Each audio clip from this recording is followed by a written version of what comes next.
Haleluya. Shalom semua. Selamat menyertai kami di saluran Rhapsody Reality. Saluran firman Tuhan istimewa untuk kalian. Puji Tuhan. Salah satu sebab kita mempelajari firman Tuhan adalah agar kita tidak berjalan dalam kegelapan dan ditipu. Sebab itulah hari ini Pastor Chris ingin menyampaikan sebuah message yang berguna kepada kita yang bertajuk Ketahui dan berjalanlah dalam cahayanya. Haleluya. Mari kita sama-sama renungkan. Ayat Injil pembukaan kami dipetik dari Efesus 6 ayat 11 yang berbunyi, kenakanlah seluruh perlengkapan senjata Allah, supaya kamu dapat bertahan melawan tipu muslihat iblis. Puji Tuhan. Perkataan tipu muslihat dalam ayat Injil pembukaan kami diterjemahkan daripada perkataan Yunani, yaitu metodia, yang merujuk kepada muslihat. Muslihat ditakrifkan terutamanya sebagai salah faham secara lisan. Ia merupakan ketika sesuatu diucapkan dengan niat untuk mengelirukan dan mengambil kesempatan ke atas seseorang untuk tujuan yang tertentu. Hal sebegini adalah seperti apa yang berlaku di berita kadang-kadang. Kita tahu siapa dalang di sebalik muslihat ini. Dalangnya tidak lain dan tidak bukan ialah iblis yang dipanggil dalam Alkitab sebagai pemfitnah dan penipu. Hal ini tertulis dalam Efesus 6 ayat 11. Haleluya. Walau bagaimanapun, ungkapan yang lebih baik daripada muslihat adalah kelicikan.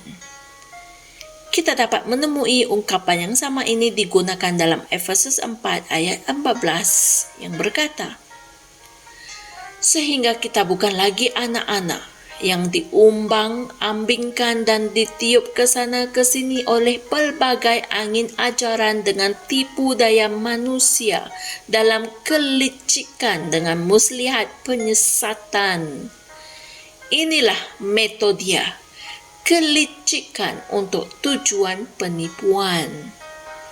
Modus operandi syaitan adalah berdasarkan penipuan dengan salah faham.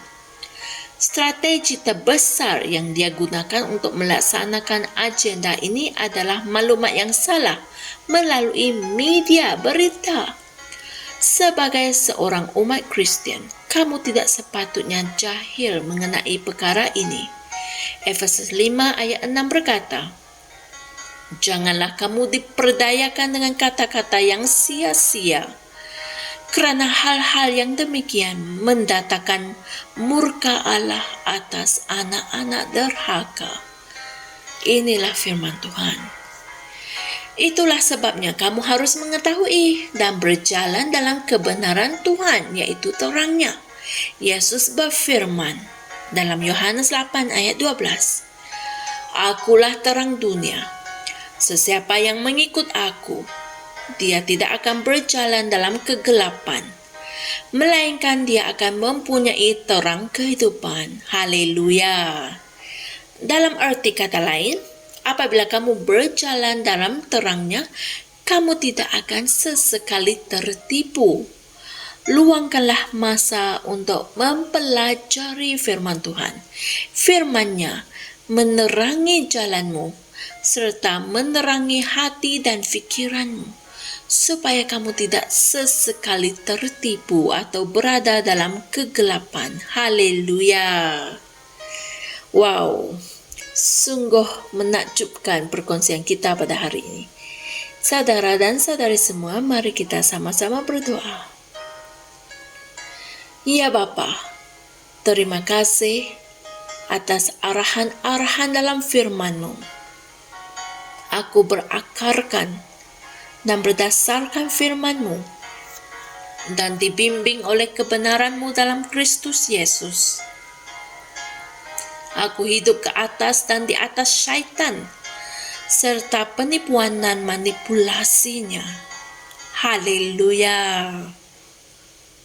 Untuk renungan tambahan, sila kaji ayat-ayat Injil berikut, yaitu 1 Petrus 5 ayat 8 hingga 9 dan 2 Korintus 10 ayat 4 hingga 5. Haleluya.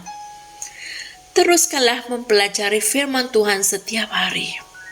Jangan terlepaskan firman Tuhan yang kami kongsikan di saluran Rhapsody Reality ini setiap hari. Kerana firman Tuhan itulah pelita bagi kakimu dan terang bagi jalanmu. Firman Tuhan adalah cahayanya. Dengan berakarkan dan berdasarkan firman dan dibimbing oleh kebenaran Kristus Yesus, kamu akan hidup ke atas dan di atas syaitan serta penipuan dan manipulasinya. Haleluya. Kongsikan firman ini dan jumpa lagi esok. Tuhan berkati. Shalom. Kami percaya saudara-saudari semua telah diberkati dengan perkongsian firman dari Rhapsody Reality. Bagi sesiapa yang ingin menjadikan Yesus Kristus sebagai Tuhan dalam kehidupanmu, kamu boleh mengucapkan doa ini bersama dengan saya. Ya Tuhan Allah, aku mempercayai Yesus Kristus, Anak Allah yang hidup dengan sepenuh hatiku. Aku percaya Dia telah mati untukku dan Allah telah membangkitkan Dia dari kematian. Aku percaya Dia hidup hari ini. Aku mengaku dengan mulutku bahwa Yesus Kristus adalah Tuhan dalam hidupku mulai dari hari ini. Melalui Dia dan di dalam nama-Nya, aku mempunyai kehidupan yang kekal. Aku telah dilahirkan semula. Terima kasih Allah kerana menyelamatkan jiwaku. Aku sekarang adalah anak Allah. Haleluya. Tahniah, sekarang kamu telah menjadi anak Allah. Untuk apa-apa sebarang pertanyaan atau untuk mendapatkan lebih banyak maklumat mengenai bagaimana untuk bertumbuh sebagai seorang Kristian, anda semua boleh hantar mesej di akaun Facebook kami atau email kami di tni.msia@gmail.com.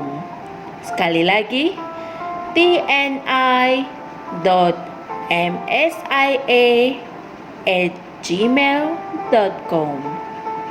Tuhan berkati Anda semua.